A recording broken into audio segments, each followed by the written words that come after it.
Welcome to the Holy Mischief Podcast. Here we shine a light on the hidden gems of Cartersville and Bartow County.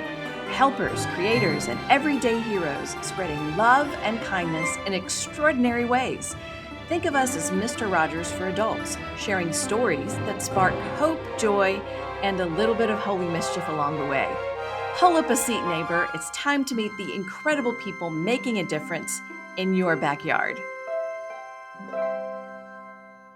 Hey friends, welcome back to the Holy Mischief Podcast. It is a delight to be with you. If you don't know what Holy Mischief is, it is a moment when you disrupt someone's day with kindness or love. And we're hoping that hearing some stories of Holy Mischief will inspire you to do more acts of kindness in the world. Today I have with me Pastor Sharon from St. Luke AME in Cartersville, Georgia. Hey Sharon, how are you? I'm great. How are you? I'm doing good.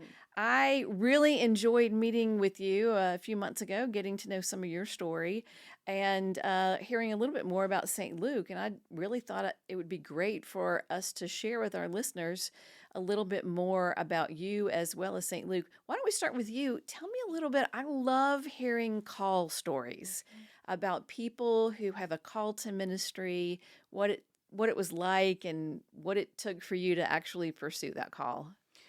Oh, to be honest, when God first called me, I ran. I didn't want to be a pastor or a minister, but my first call was one evening. I had gone to a midday Bible study, and when I came home, I was just restless, and so after walking and pacing for a minute, I was like, "What is it you want from me?"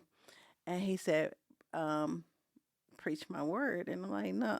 I'm sorry, no. You're not talking to me. I must not just, be still hungover from Bible study. And then the next time, it was actually in a dream. Oh. And there was a baby in the hallway just crying. And I was asleep. I was trying to sleep. And I was like, well, somebody please get the baby. Somebody please get the baby. And as I walked out, the baby began to just throw up. Oh. And as I looked I looked to the room across the hall from where the baby was laying, and my dad was laying in the bed. And then my dad was a minister also. Okay. And so my dad was laying in the bed, and I goes to the bedside, and I'm standing in full attention, in full dress, military uniform, and said, "Dad, I've been called."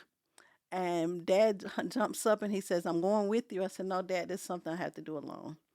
And so I called my aunt the next day. I told her, she said, "You already know what that means." And so, but again, that's kind of like how it all started. But it still took me 2 years after that to answer. Yeah. Wow. And were you another career prior to becoming a pastor? I was military. You were military. I was wondering why that was in the dream. I was like, was your dad a chaplain or okay. Wow. Did you need to, wait to serve out your term, or how did that work? No, I went ahead and answered, and I actually came out of military for a little bit. And I went in reserves, and so I was just going back and forth. And then my daughters were getting bigger to where they could kind of take care of themselves, and I went back in the military and finished out, which I ended up finished out 29 years, but they allowed me to still, 29 years in the military. What branch? Air Force. Air Force. Wow, that's amazing. Can we go there for a little bit? Sure. I'm sure you've got some fascinating stories. Tell me a little bit about the things you did in the Air Force. I loved the Air Force. Yeah, I loved it. We traveled a lot. When I first entered into the military, we would do war type games for the training. And we would actually have the bombs, the shooting, the whole nine yards, the duck down, and I loved it. But as time went on, it wasn't as rough. But we would so I was in the medical field, okay, and admin for the medical field. But we were still responsible for helping litter carry patients to the airplane and to ship them out. And things of that nature. And I actually, in real life stories, we got to meet some lot of fascinating soldiers with, Yeah. have to send back home and things with, maybe no legs or, missing body parts and stuff like that. So, but, to see someone has gone through that and they still try to be cheerful and try to cheer you on, it makes you, it humbles you a lot. Yeah, I bet. So I just want to say thank you for your service. Thank That's amazing. And thank you for answering the call because I know you've blessed many communities. So tell me a little bit more about St. Luke AME and the great things that they do there. St. Luke is, oh, those are some of the sweetest people. St. Luke is actually the third church that I've pastored. Uh-huh. And I went there and I was just surprised at how sweet they are. And they do um, feeding. They feed the hungry Mm-hmm. every second second Wednesday. Mm-hmm. And I've met some interesting people through that too. So we feed. We deal a lot with at-risk children. Our bus driver, who's excellent, he goes out and he picks them up and bring them to church, and they want the love and attention. So, Yeah. and when we have to take them somewhere, we have keep t-shirts at the church. So if we have to go off somewhere, we can just so they'll look nice and not be embarrassed. Yeah. with somebody Yeah. else. So I bet all of the years that they've been doing that, you probably have a story that might touch someone's heart, a story of service or holy mischief that you might want to share. Well, it's just there. It's just been the children that doesn't have the. You could tell it doesn't have the love at Mm, home. right. And when I walk in on Sundays, they just come and hug me and they wrap around me, and it's just the best feeling. Yeah. And so I try to hug them and hug them back, and I talk to them, and they draw me pictures, and I just hang them in my office. Oh, yeah. Hang them in my office, and it makes them feel good just to see that someone cared enough to Yeah. see to do that. Yeah. I read a statistic somewhere that there are there's actually a large percentage of people who will go through an entire week never experiencing human touch, like never shaking someone's hand or a hug or maybe even a high five, and how important it is, especially in the church, to have, and in today's day and age, there are a lot of rules, or at least unwritten societal rules about, crossing boundaries and borders. Right. And I think that's important. I think it's important to read someone. Do they feel safe with a hug? Mhm. But I think hugs are important, Yeah. especially to the ones that need it and crave it, Right. and may not experience that at home. I think it's great that you can be an extension of home through the church. Right.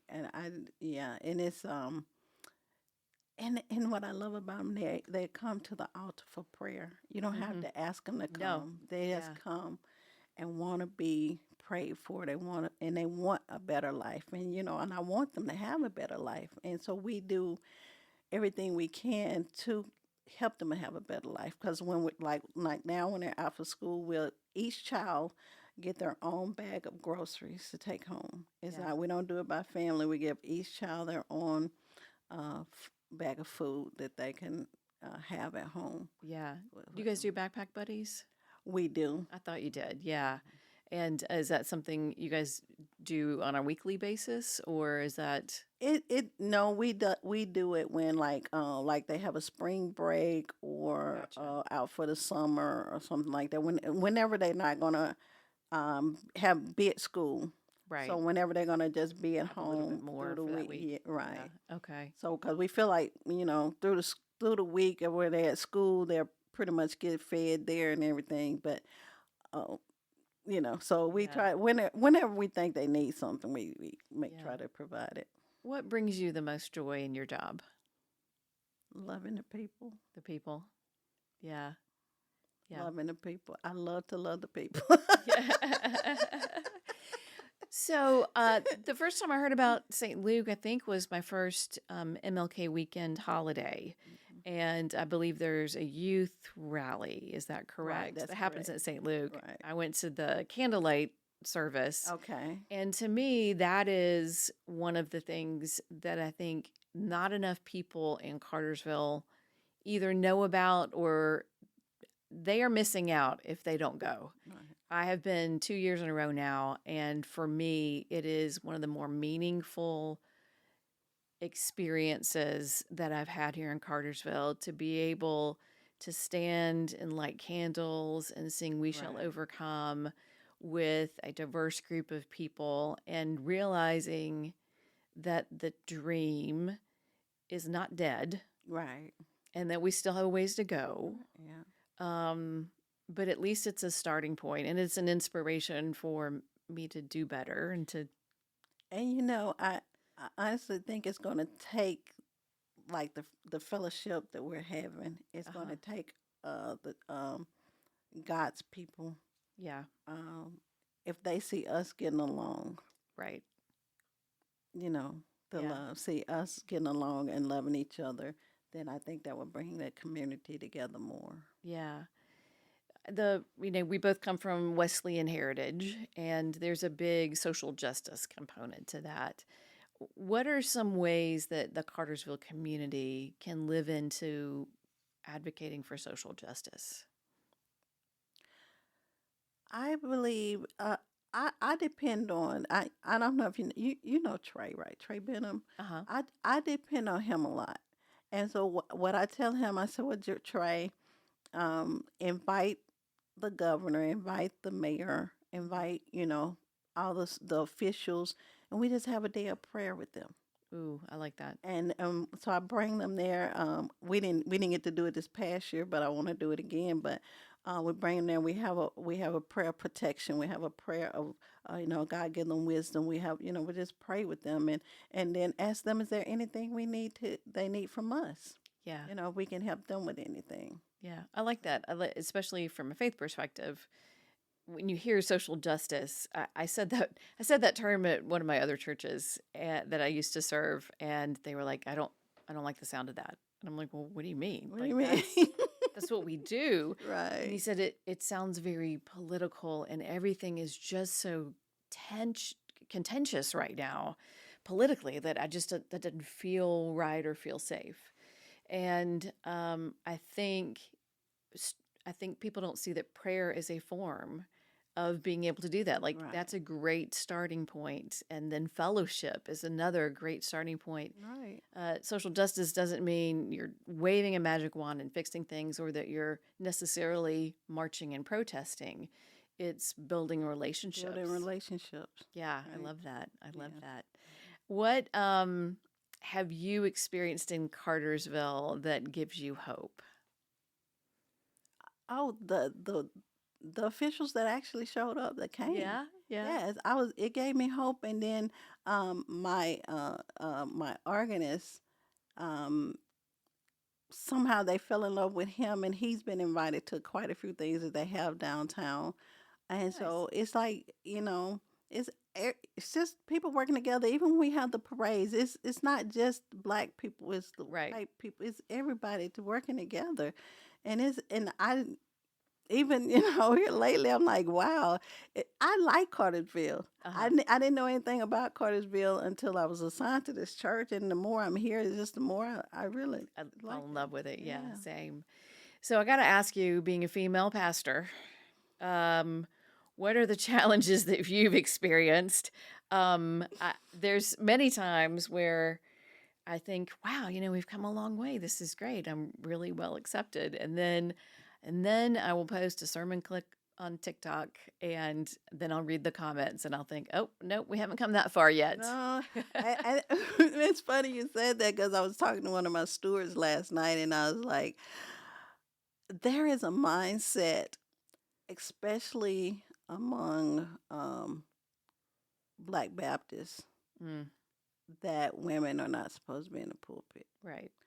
And that is the only thing that I feel like I've come against is I've tried to reach out, tried to be nice, but it's like only two will really talk to me. Okay. Only two will really talk to me, and there are still congregants that are like that Well, do they say things like, you're pretty good for a woman? for a woman. Yeah. Yes, Yeah. yes, There's for a always a woman. disclaimer. Yes, Yeah. yeah. Yeah. I've heard that. I've heard, you know, with you being a woman, we don't know if we can get that done. Why can't we get that done? Tell me why. Why? Y'all had a man for how long and they didn't get it done? So why can't we get it done? Right. Right. Why not? Oh, yeah. It's good we can laugh because there are some days when it's difficult. Oh yeah. But for the most part, it has been challenging, but it's been a joy, I think. Yes. My first church, the first church I was assigned to, had never had a female pastor. Uh-huh. And when our elder announced me as the pastor, they bust out in church and said, "No, she's not either." But by the time I left there, I won all of them over. They still call me now for prayer. They still call, Yeah. you have to love in spite of. Yes. Just love in spite of, hug in spite of. Yeah. I think it's a good exercise of grace. Mm-hmm. Can I love someone in spite of the fact that they may not see me the way God has told me that God sees me? Right. God sees me as a called female pastor. And I also ran for quite some time, and I'm just not that fast. I can't run that far for that long. And eventually said yes, and then tried to leave multiple times. And I'm finally at a place now where I'm just resigned. Like, yes, this is where God needs me to be, but also wants me to be. And now am having such joy in ministry. Yeah.